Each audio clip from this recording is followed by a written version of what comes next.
hetsika iray izay natokana ho an'ny ankizy sy ny zaza no karakarain'ny fikambanana Prima Baby miompana tanteraka amin'ny fanomezana torohevitra an'ireo ray aman-dreny amin'izay fikarakarana ny fitaizana ary ihany koa ny fanabeazana ny ankizy ity hetsika tanterahana etsy amin'ny tala rariasina ity. Ny volana Jiona ny volana natokana ho an'ireo ankizy ka tafiditra indrindra anatin'izany ny hetsika izay karakarain'ny fikambanana Prima Baby izay anokana ny tontolo andro iray ho an'ny ankizy sy ny zazakely. Isy mandritra ny fotoana ny karazana torohevitra izay atolotra ho an'ireo ray aman-dreny avy amin'ireo mpitsabo ny zaza sy manam-pahaizana manokana momba ny fihetsika sy ny toe-tsain'ny zaza.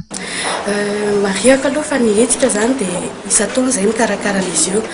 Matetika izy io volana Jiona no anaovana anazy zany hoe hoentina atsarovana hoe ny volan'ny ankizy.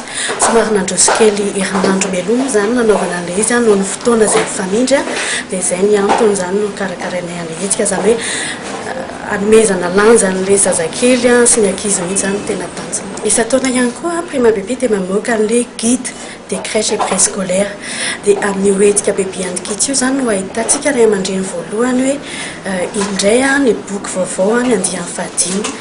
Ama 5e édition anazy dia misy lalao kely karakarainay izay vidy boky mandritra ny hoetika io dia misy mahazo ticket tombola anankiray. Ny loka azo amin'io dia misy fitaovana ampiasaina ho an'ny zazakely dia misy ihany koa ireo loka marobe izay omeny ny mpanohana Prima Baby.